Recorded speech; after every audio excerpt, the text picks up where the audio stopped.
Hi, hello, welcome to our channel PR Academy. This is Radha, your physics teacher. So next మనం మరికొన్ని questions ని discuss చేసుకుందామమ్మా. Physics లో భాగంగా మరికొన్ని questions ని మనం డిస్కస్ చేసుకుందాం. So what is the formula of mirror? Mirror formula ఏంటి అని అడిగాడు. మిర్రర్ ఫార్ములా ఏంటి అని అడిగాడు. మిర్రర్ ఫార్ములా ఏంటి? What is the mirror formula? So చూడండి, మిర్రర్ ఫార్ములా ఏంటంటే 1 by u plus 1 by v equals to 1 by f.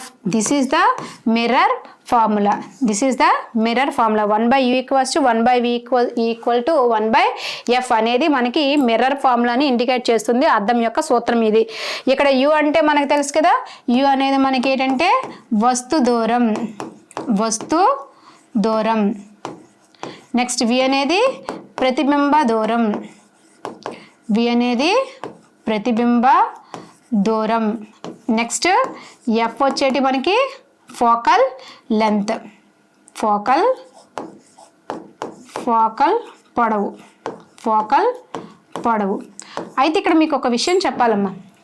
u value, v value, f value ఎలా తీసుకుంటామంటే ఇక్కడ చూడండి, ఇది మనకు ఒక పుటాకార దర్పణం. ఇక్కడి నుంచి మనకి ఇది p తెలుసు. ఇక్కడ మనం ఎప్పుడు కూడా అద్దం ముందే కదా, మనం అద్దం ముందే నిలబడతామా వస్తువు కింద, అద్దం తర్వాత నిలబడతాం వెనకాల, అద్దం ముందే నిలబడతాం కదా. సో ఇక్కడ వస్తువు అనేది ఉంది, ఇక్కడ మనకి ఆబ్జెక్ట్ అనేది ఉంది. ఎప్పుడు కూడా ఇప్పుడు మనకి దూరం u వాల్యూ క్యాలిక్యులేట్ చేయాలి. u వాల్యూ క్యాలిక్యులేట్ చేయాలని అంటే మనం ఎలా క్యాలిక్యులేట్ చేస్తాము అని అంటే, ఇది మనకి u వాల్యూ, ఇది u వాల్యూ. అయితే ఎప్పుడూ కూడా ధ్రువం నుండి ఇలా ఇటువైపు తీసుకోవాలి, అంటే ఈ డైరెక్షన్లో తీసుకోవాలి. The distance between pole and object is called object distance. అంటే వస్తు దూరాన్ని మనం ధ్రువం అంటే మిర్రర్ నుంచి ఆబ్జెక్ట్కి ఉండే దూరం చెప్పాలి తప్ప వస్తువు నుంచి మిర్రర్కు ఉండే దూరం కాదు. ఎప్పుడు కూడా మనం వస్తువుని కాదమ్మా బేస్ చేసుకోవాల్సింది, ఇక్కడ మిర్రర్ని బేస్ చేసుకోవాలి. అంటే అద్దం నుండి వస్తువు గల దూరాన్ని వస్తు దూరం అంటారు. అద్దం నుండి వస్తువు గల దూరాన్ని వస్తువు దూరం అని అంటాం. అదేవిధంగా అద్దం నుండి ఇమేజ్ కలిగిన దూరాన్ని అంటే ప్రతిబింబం. అద్దం నుండి ఇమేజ్ ప్రతిబింబంకి ఉండే దూరాన్ని మనం ప్రతిబింబ దూరం అని అంటాం. అంతేగాని ప్రతిబింబ దూరం అనగానే ఇమేజ్ నుంచి అద్దంకి తీసుకోకూడదు, వస్తు దూరం అనగానే వస్తువు నుంచి అద్దంకి తీసుకోకూడదు. ఖచ్చితంగా మనం మిర్రర్ నుండే తీసుకోవాలి, అద్దం నుండే తీసుకోవాలి. అద్దం నుండి వస్తువుకు ఉండే దూరం u వాల్యూ, అద్దం నుండి ఇమేజ్కి ఉండే డిస్టెన్స్ అంటే ప్రతిబింబానికి ఉండే డిస్టెన్స్ v వాల్యూ. కాబట్టి what is the formula for mirror? Mirror యొక్క సూత్రం ఏంటి? 1 by u plus 1 by v equals to 1 by f. ఇక్కడ ప్లస్ అటు ఉంది మేడం, ఇటు ఉంది మేడం. ప్లస్ ఉన్న తర్వాత ఇటున్నా పర్వాలేదు. ప్లస్ అనేది ఇటున్నా ఒకటే. 1 by u plus 1 by v equals to 1 by f. This is the mirror formula. Next, go to the next question. 20 సెంటీమీటర్ల వక్రతా వ్యాసార్థంతో పుటాకార అద్దం యొక్క ఫోకల్ పొడవు ఎంత? ముందే చెప్పాను, మనకి సమ్స్ ఇచ్చేటప్పుడు ఖచ్చితంగా వాడు ఏమిచ్చాడో రాయాలి, ఏం కనుక్కోవాలో రాయాలి అని ఇచ్చాను. సో ఏమిచ్చాడు? 20 సెంటీమీటర్ల వక్రతా వ్యాసార్థంతో పుటాకార అద్దం యొక్క ఫోకల్ పొడవు ఎంత అని అడిగాడు. 20 సెంటీమీటర్ల వక్రతా వ్యాసార్థం అంటే ఆర్ ఎంత ఇచ్చాడు? 20 సెంటీమీటర్స్ అనేది ఇచ్చాడు. ఏం కనుక్కోమన్నాడు? ఫోకల్ పొడవు అనేది మనకి క్యాలిక్యులేట్ చేయమన్నాడు. మనకి తెలుసు ఫార్ములా ఏంటంటే తెలుసు కదా, r equals to 2f. So f equals to ఏమవుతుంది? r by 2. అంటే f ఈక్వల్స్ టు r ఎంత ఇచ్చాడు? 20 by 2 అంటే 2 1s 2 1 2 10 అంటే f ఈక్వల్స్ టు 10 సెంటీమీటర్లు. So answer D, F equals to 10 సెంటీమీటర్లు అనేది ఆన్సర్ అవుతుంది. ఇక్కడ ఆర్ అనేది వక్రతా వ్యాసార్థము, ఎఫ్ అనేది ఫోకల్ పొడవుని ఇండికేట్ చేస్తుంది. అర్థమైందమ్మా? నెక్స్ట్ ఇది కూడా మనకి ఆర్ఆర్బి ఏఎల్బి టెక్నీషియన్లు ఇచ్చిన క్వశ్చన్. ఇప్పుడు మ్యాక్సిమం మనకి ఏంటంటే ఎక్కువగా సమ్స్ మీద ఫోకస్ చేస్తున్నాడు. డైరెక్ట్గా వచ్చే క్వశ్చన్స్ చాలా తక్కువగా ఉంటున్నాయి. ఎక్కువ మనకు వచ్చేవన్నీ కూడా సమ్స్లోని అప్లికేషన్ బేసిక్ మీద వెళ్తున్నాడమ్మా. అండ్ నెక్స్ట్ మ్యాగ్నిఫికేషన్ యూనిట్ అంటే ఏమిటి? మ్యాగ్నిఫికేషన్ యూనిట్ మనం ఆల్రెడీ చెప్పాం. మ్యాగ్నిఫికేషన్ తాలూకది ఎం. మ్యాగ్నిఫికేషన్ ఫార్ములా ఏంటంటే ఎం ఈక్వల్స్ టు -v/u. ఇది మ్యాగ్నిఫికేషన్ యొక్క formula. Magnification formula M equals to -v/u. వి అంటే ప్రతిబింబ దూరము, యు అంటే వస్తు దూరము. సో మ్యాగ్నిఫికేషన్ ఇచ్చాడు. అయితే మ్యాగ్నిఫికేషన్ యూనిట్ ఏంటి అని అడిగాడు. మనకు తెలుసు కదా ఫిజిక్స్లో యూనిట్స్ మర్చిపోతే వాళ్ళ ఇంటి పేరు వాళ్ళు మర్చిపోయినట్టే లెక్క. అంటే మన ఇంటి పేరు మనం మర్చిపోతే ఎంత చండాలంగా ఉంటుందో ఫిజిక్స్లో యూనిట్స్ మర్చిపోయినా కూడా అలాగే ఉంటుంది అనమాట. కాబట్టి ఖచ్చితంగా అందరూ యూనిట్స్ని గుర్తుపెట్టుకోవాలి. యూనిట్స్ ఖచ్చితంగా ఫిజిక్స్కి చాలా చాలా అవసరం. మనకి నార్మల్గా థియరీ పార్ట్లో అయితే యూనిట్స్కి మార్క్స్ స్పెషల్గా ఉంటే ఆ మార్క్స్ని కట్ చేసేస్తుంటాడు.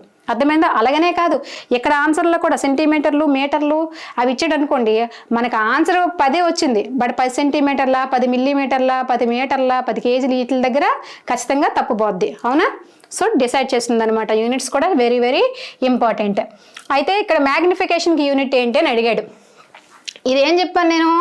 ఎం ఈక్వల్స్ టు ప్రతిబింబ దూరం, ప్రతిబింబ దూరం బై యు అంటే వస్తు దూరం, వస్తు దూరం.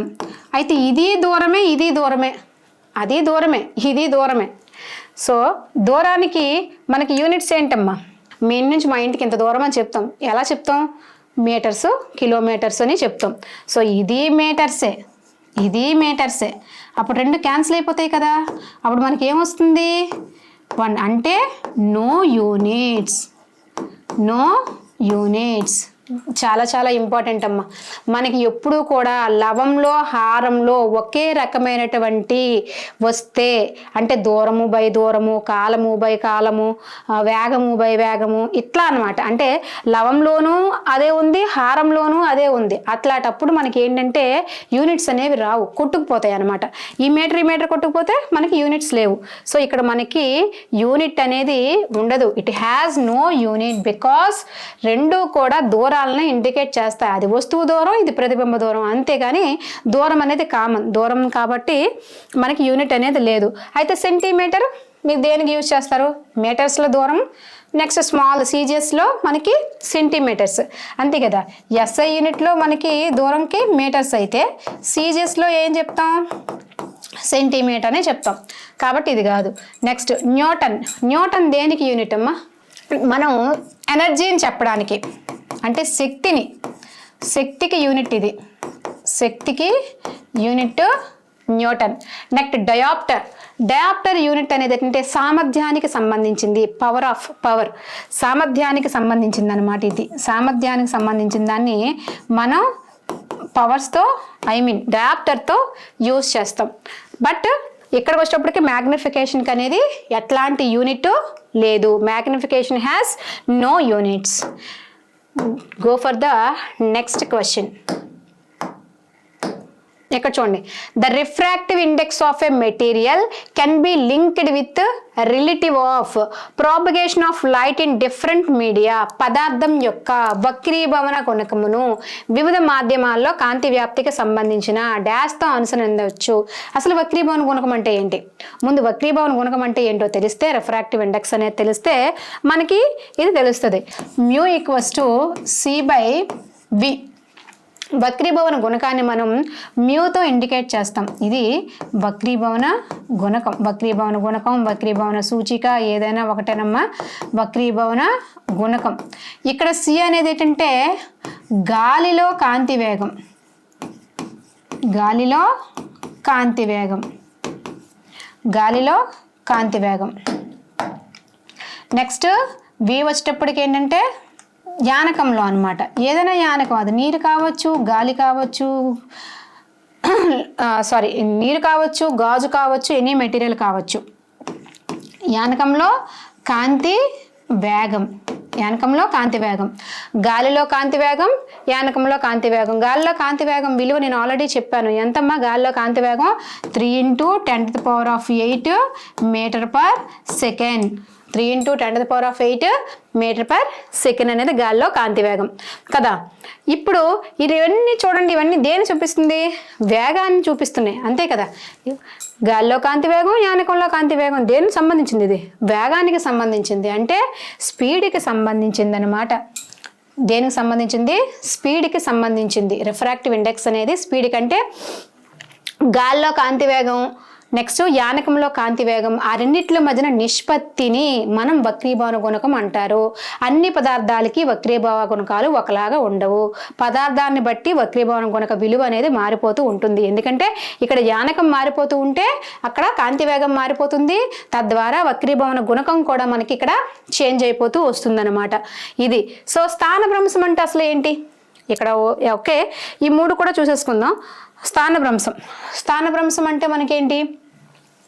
స్థానభ్రంశం అంటే ఒక వస్తువు ఒక పాయింట్ నుంచి మరొక పాయింట్కి జరగడాన్ని మనం డిస్ప్లేస్మెంట్ అని అంటాం. డిస్టెన్స్కి డిస్ప్లేస్మెంట్కి మనకి వేరియేషన్ ఉందమ్మా. డిస్టెన్స్ అంటే మనం మొత్తం ఎంత దూరమైనా కావచ్చు, ఆ టోటల్ దూరాన్ని మనం డిస్టెన్స్ అని అంటాం. కానీ డిస్ప్లేస్మెంట్ స్థానభ్రంశం వచ్చినప్పుడు ఖచ్చితంగా 2 బిందువుల మధ్య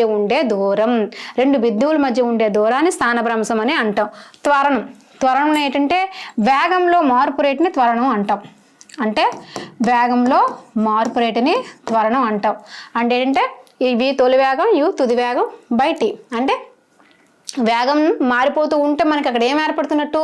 త్వరణం ఏర్పడుతున్నట్టు. వేగం మారిపోతూ ఉంటే త్వరణం అనేది ఏర్పడుతుంది అనమాట. నెక్స్ట్ ఫోర్స్ అంటే బలం అంటే మనం ఏదైనా ఒక వస్తువుని నెట్టడానికి కానీ లేదా లాగడానికి కానీ ఉపయోగించే శక్తిని మనం బలం అని అంటాం. కాబట్టి ఈ 3 కూడా ఆప్షన్లు కావు. ఏంటి? What is the correct option? Speed. మనకి రిఫ్రాక్టివ్ ఇండెక్స్ అనేది దేన్ని ఇండికేట్ చేస్తుందంటే వేగాన్ని ఇండికేట్ చేస్తుంది. రిఫ్రాక్టివ్ ఇండెక్స్ అనేది వేగాన్ని మనకి ఇండికేట్ చేస్తుంది. ఓకేనమ్మా. నెక్స్ట్ క్వశ్చన్, సైనై మరియు సైనార్ల నిష్పత్తిని ఎలా అంటారు?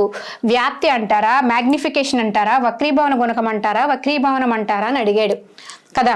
సో మనం ఆల్రెడీ డిస్పర్షన్, వ్యాప్తి అంటే ఏదైనా ఒక కాంతి పడేటప్పుడు అది అలా వెదజల్లి వెళ్ళిపోవడం, వ్యాప్తి చెందడం అనమాట. ఇది కాదు ఆన్సర్. మ్యాగ్నిఫికేషన్ అంటే మనకు తెలుసు కదా, m = -v/u. m = -v/u అంటే ఇది వస్తువు మరియు అంటే వేగాలకి సంబంధించింది magnification. Refractive index. Next refraction అంటే మనకేంటి? ఇక్కడ మీడియంకి సంబంధించింది. అంటే ఏదైనా ఒక మీడియం నుంచి ఒక కాంతి కిరణం ఒక మీడియం నుంచి మరొక మీడియంలోనికి ట్రావెల్ చేస్తున్నప్పుడు వంగి ప్రయాణిస్తుంది. ఆ విషయాన్ని, ఆ దృగ్విషయాన్ని మనం వక్రీభవనము అంటాము అని అన్నారు. కాబట్టి ఇది రిఫ్రాక్షన్ కూడా కాదు. వక్రీభవన గుణకం μ = c/v కదా. So μ = sin I/sin r. ఇది sin I/sin r అనేది μ = వక్రీభవన గుణకాన్ని ఇండికేట్ చేస్తుంది. అంటే ఈ I అంటే పతన కిరణం అమ్మ, R అంటే పరావర్తన కిరణం. R అనేది ఏంటంటే పరావర్తన కిరణం. I అనేది పతన కిరణం, R అనేది పరావర్తన కిరణం. ఈ రెండింటి మధ్యన ఉండే నిష్పత్తిని ఏమంటాము అంటే వక్రీభవన గుణకం అంటారు. వక్రీభవన గుణకం μ = c/v అన్నారు కదా మేడం. మరి ఇప్పుడే ఇక్కడ ఎలా చెప్తున్నారంటే ఇది ఇన్స్టెంట్ రే, రిఫ్రాక్టెడ్ రే. పతన కిరణం, పరావర్తన కిరణాలు అంటే రెండు కూడా మనకి ఏంటి? అవి వేగాలకు సంబంధించినవే కదా. So μ = sin I/sin r. ఇది ఏంటంటే వక్రీభవన గుణకాన్ని ఇండికేట్ చేస్తుంది, రిఫ్రాక్టివ్ ఇండెక్స్ని ఇండికేట్ చేస్తుంది అనమాట. μ = sin I/sin r. ఇది ఏంటంటే రిఫ్రాక్షన్ రూల్స్లో వన్ ఆఫ్ ది రూల్ అనమాట. ఇది μ = sin I/sin r. ఓకేనా. So next go for the next one చూడండి, ఆర్ఆర్బి గ్రూప్ డికి సంబంధించింది. Next technician grade 3, next RPF కానిస్టేబుల్కి కానివ్వండి. నెక్స్ట్ ఏంటంటే మనకి కావాల్సిన ఎన్టీపీసీ ఎన్సీఆర్టీ కోర్సెస్, ఆర్ఆర్బి జేఈకి 1 lakh బిట్స్. సో అన్ని గ్రూప్స్లో మనకి మన యాప్లో ఇవన్నీ కూడా మనకి ఇప్పుడు అవైలబుల్గా ఉన్నాయి. మీరు యాప్ని డౌన్లోడ్ చేసుకొని ఒకసారి వీడియోస్ని చూసి మీకు ఏదైతే కోర్స్ కావాలో దాన్ని పర్చేస్ చేసుకోండి. అదేవిధంగా మన పిఆర్ అకాడమీని సబ్స్క్రైబ్ చేసుకోండి. నెక్స్ట్ మన ఫిజిక్స్ వీడియోస్ని మీకు ఇంకా మంచి మంచి వీడియోస్ కావాలి అని అంటే ఖచ్చితంగా నా వీడియోస్ని ఫాలో అవ్వండి, షేర్ చేయండి. అదేవిధంగా మీకు ఒపీనియన్ని కామెంట్స్ రూపంలో తెలియపరచండి. ఓకేనా? సో నెక్స్ట్ వీడియోలో మళ్ళీ కలుసుకుందాం. Thank you.